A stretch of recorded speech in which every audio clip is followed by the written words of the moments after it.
ini terkait dengan integritas. Jadi ada sejumlah kompetensi ataupun soft skill yang akan kami sharingkan pada adik-adik dalam rangka untuk pengembangan diri ya.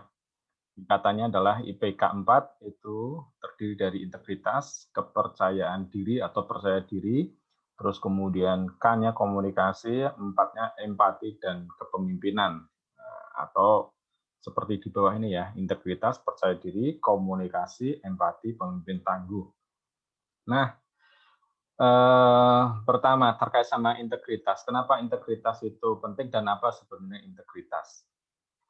Integritas itu adalah konsistensi antara pikiran, perkataan, dan perbuatan yang menunjukkan kejujuran. Jadi integritas ini konsistensi ya, bukan hanya selaras tapi juga konsistensi. Konsisten antara apa yang diucapkan, apa yang dilakukan.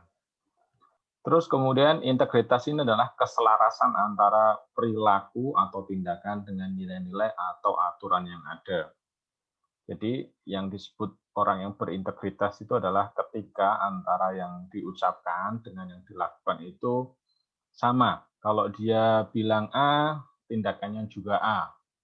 Terus kemudian selain itu juga tindakannya adalah selaras dengan aturan, dengan nilai-nilai yang ada. Atau kalau dalam tindakan atau organisasi ada yang disebut dengan SOP. Jadi bertindak sesuai dengan SOP yang ada.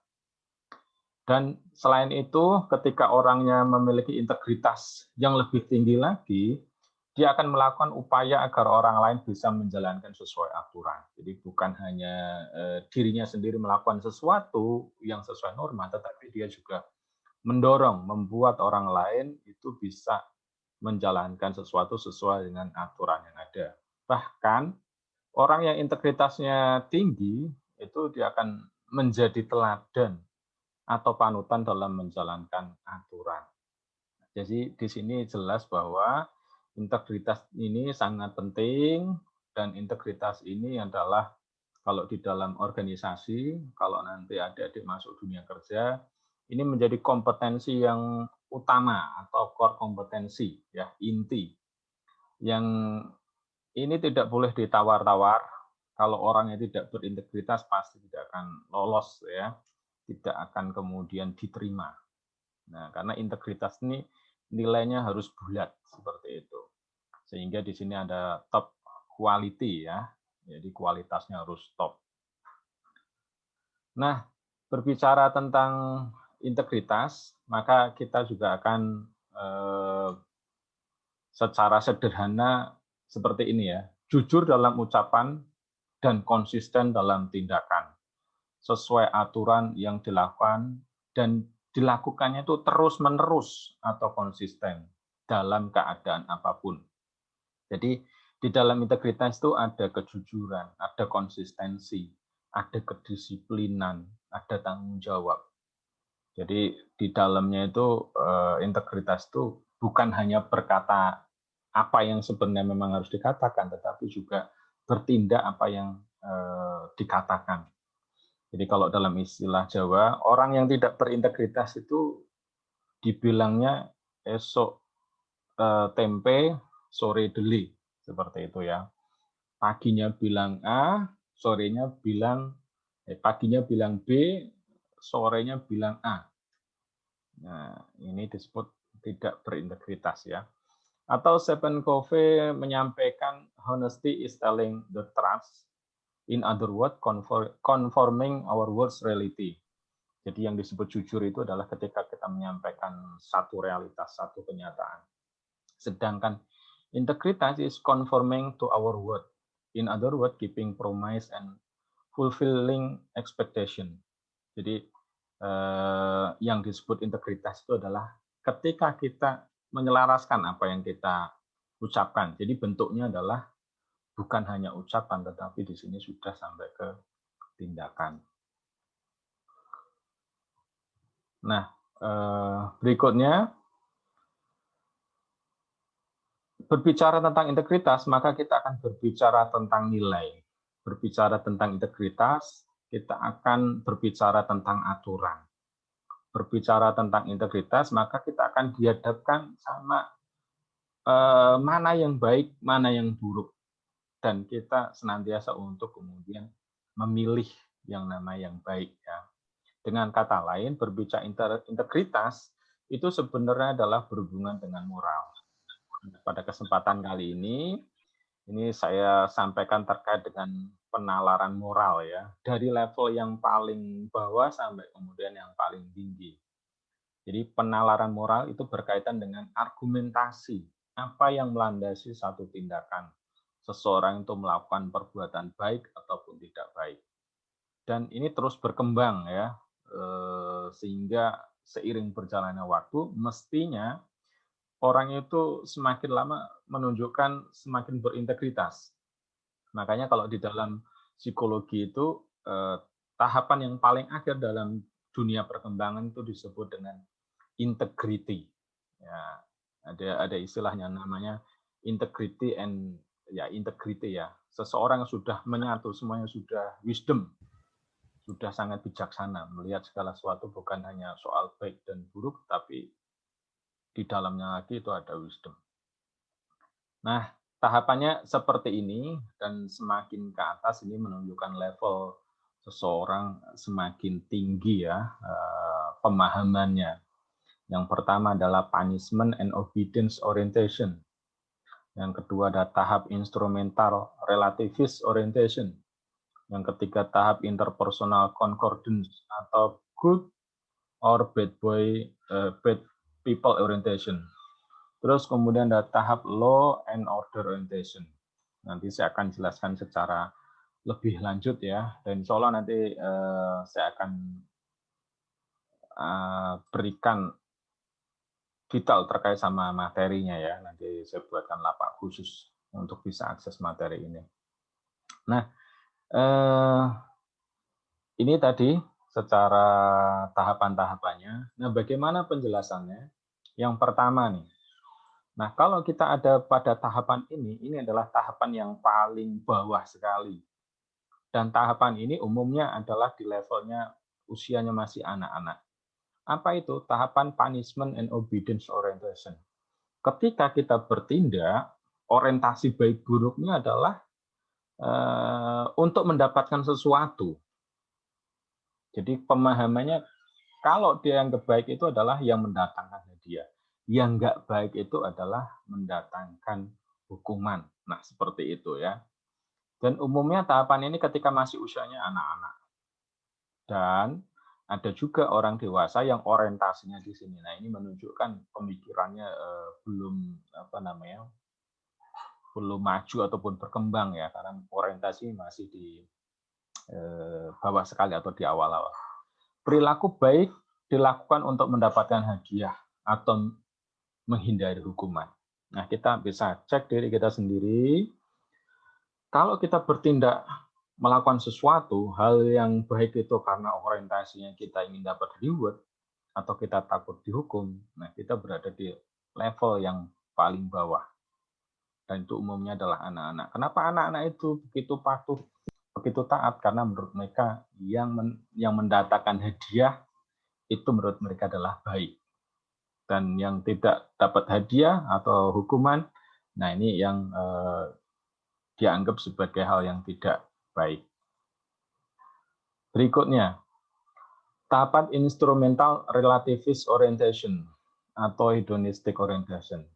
Nah, ini sejauh mana suatu tindakan bisa memenuhi kebutuhan diri dan orang lain serta tidak merugikan. Jadi sesuatu itu dianggap baik atau benar jika bisa memenuhi kebutuhan diri orang lain dan tidak merugikan. Sesuatu dianggap buruk atau salah jika mendatangkan kerugian. Jadi perilaku ini orang bertindak baik atau kenapa sih orang tidak berbuat yang nggak baik? Karena dia sendiri tidak ingin orang lain berbuat jahat kepadanya. Kenapa orang ini berbuat baik? Karena dia ingin orang lain juga berbuat baik padanya. Nah, ini istilah Jawanya ada ojo njiwit nek ora gelem dijiwit. Jadi menurut di tahapan ini kita melakukan hal baik itu kalau orang lain berbuat baik sama kita. Kalau orang lain tidak berbuat baik sama kita, ya berarti kita anggap sebagai hal yang nggak baik. Nah, ini adalah sudah sedikit lebih baik dibanding yang sebelumnya. Kalau sebelumnya orientasinya adalah reward punishment, kalau ini orientasinya adalah orang ingin kita ingin orang lain itu berbuat baik sama kita.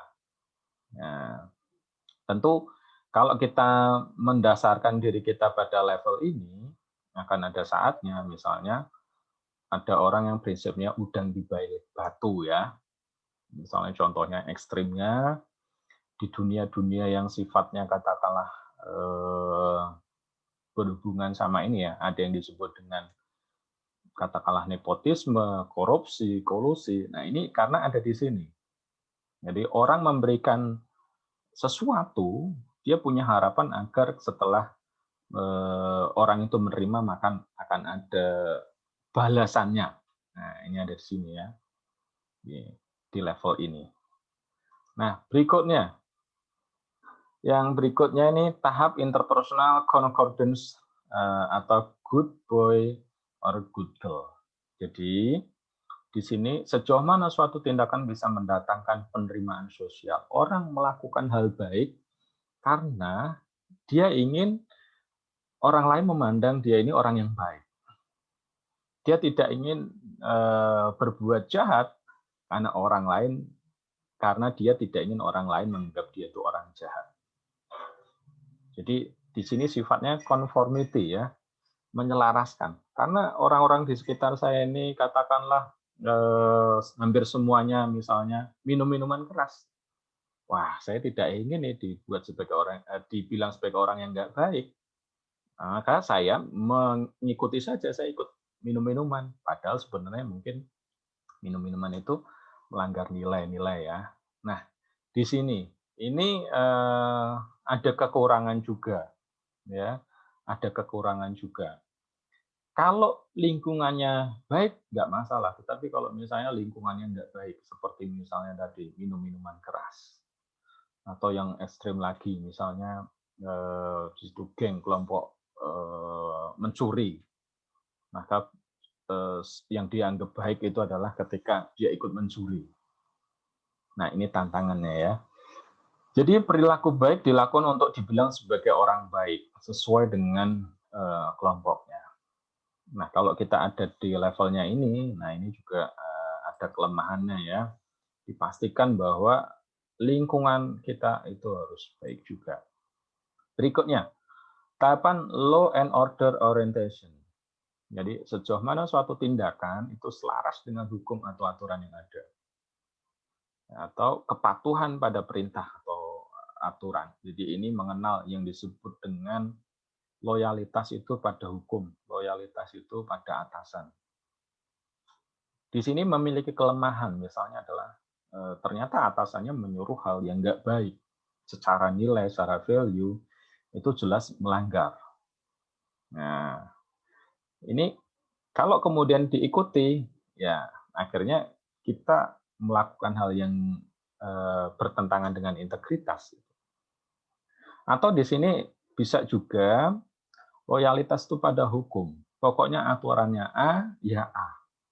Di sisi lain itu memiliki kelebihan ya, karena sesuai dengan undang-undang, sesuai aturan yang ada. Tetapi kalau dilakukan secara saklek, ya, maka yang terjadi adalah misalnya kita tidak mempertimbangkan sisi kemanusiaan. Kita tidak mempertimbangkan kenapa sih orang itu melakukan sesuatu, ya. Karena bisa jadi di balik itu semuanya orang melakukan tindakan mungkin karena terpaksa, mungkin karena ada alasan-alasan yang lain. Nah, kita melakukan pukul rata di sini tampak tidak ada kebijaksanaan, ya. Jadi perilaku baik dilakukan untuk memenuhi kewajiban penghormatan pada satu otoritas. Nah, berikutnya tahap social contract legalistic orientation. Ini Sejauh mana suatu tindakan itu merefleksikan konsensus atau kesepakatan bersama dengan dilandasi kesadaran. Jadi di sini yang disebut dengan baik atau buruk itu adalah dirapatkan secara bersama.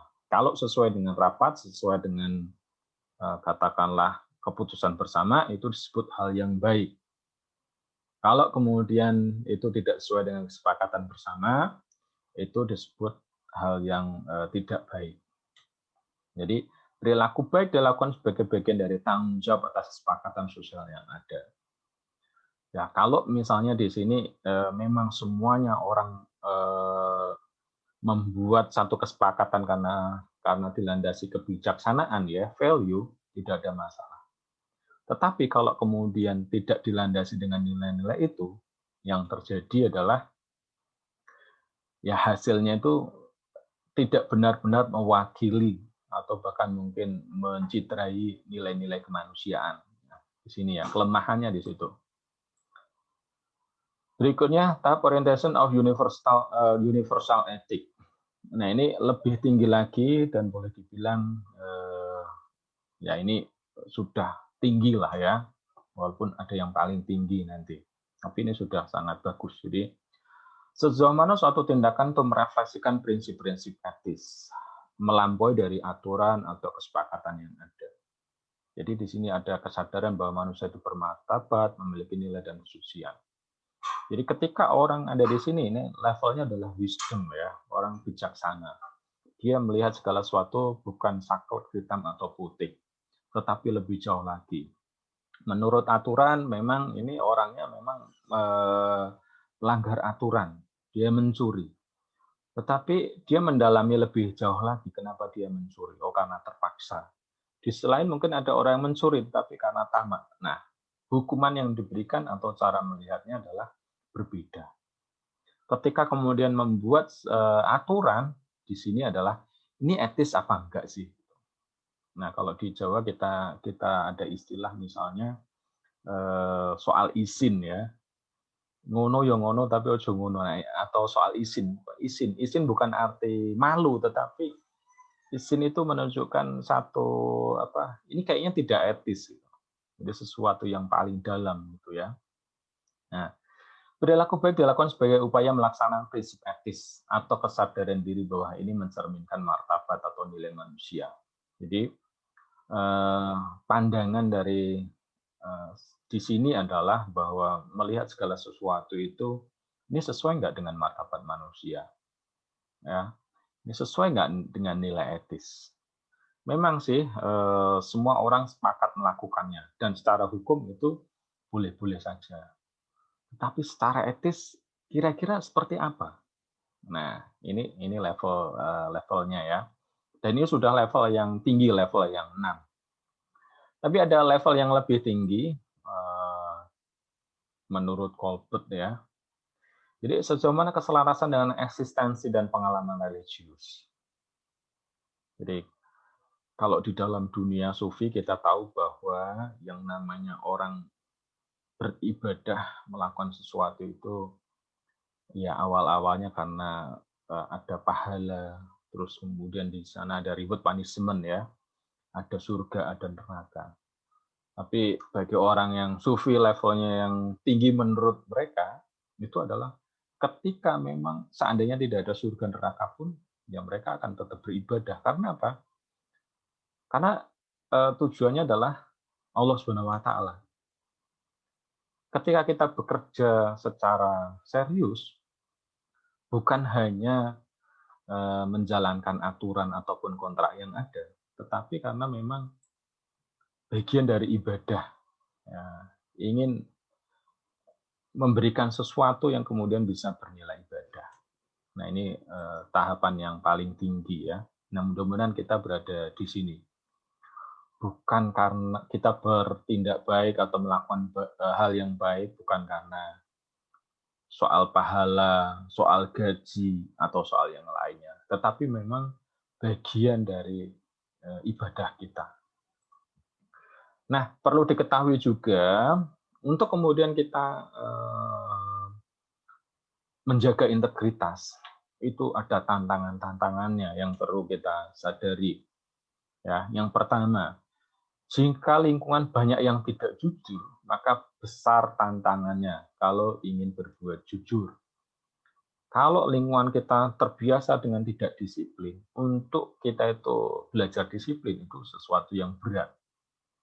Ya, bahkan misalnya orang bilang, wah kamu sok pinter, sok suci, dan diejek seterusnya lah ya.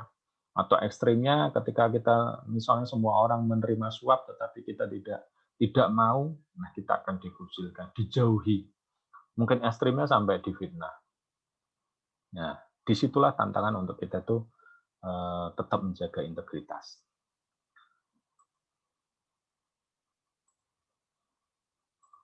Nah, berikutnya tantangan lain adalah jika berbuat salah lalu ingin mengakui, nah khawatir jika jujur justru akan dihukum berat sehingga akhirnya berbohong. Nah, ini jadi tantangan buat kita semuanya. Terutama ketika kita ingin melatih ya orang lain itu jujur, orang lain itu disiplin, orang lain itu jadi lebih baik. Karena misalnya ada orang-orang yang dia ingin berbuat baik, ingin berubah, ya. Dia tahu kalau kemudian temannya itu melakukan kecurangan. Tetapi dia memilih diam. Karena apa? Karena takut kalau dia menyampaikan bahwa temannya melakukan kecurangan, dia akan terlibat juga. Dia akan kena dampaknya. Sehingga daripada kena dampaknya, dia diam saja. Nah, ada yang seperti itu ya. Atau misalnya, kenapa kita sulit untuk jujur, untuk disiplin? Nah, mungkin di masa-masa ketika kita kecil ya, di tahap-tahap kita bertumbuh, ada saat-saatnya kita ingin mengakui bahwa kita itu nggak jujur. Tetapi yang terjadi justru kita itu diberikan hukuman. Wah, dasar kamu nggak jujur dan dilabeli seterusnya. Orang tidak melihat bahwa ya, saya sudah tidak jujur, tetapi saya mengakui itu bagian dari kejujuran dan saya ingin berubah. Orang tidak melihat di situ. Jadi tantangan buat kita semuanya, kalau sudah terlalu lama tidak berbuat jujur, untuk berbuat jujur itu jadi sesuatu yang berat ya. Nah, bagian akhir ini saya tutup dengan satu kata mutiara ya dari Ali bin Abi Thalib, seorang sahabat Nabi. Orang yang jujur akan mendapatkan 3 hal. Yang pertama adalah kepercayaan, yang kedua adalah cinta, yang ketiga adalah rasa hormat. Kepercayaan. Tanpa kejujuran, orang tidak akan percaya sama kita. Ya. Kenapa orang bisa percaya sama kita? Karena kita jujur. Kenapa sih? Nah, itu yang kemudian juga dilihat misalnya di perbankan ya. Ketika orang mau melakukan pinjaman, yang dicek adalah kepercayaan. Dia dicek dulu seluruh track record-nya. Atau BI checking namanya ya. Nah, kepercayaan.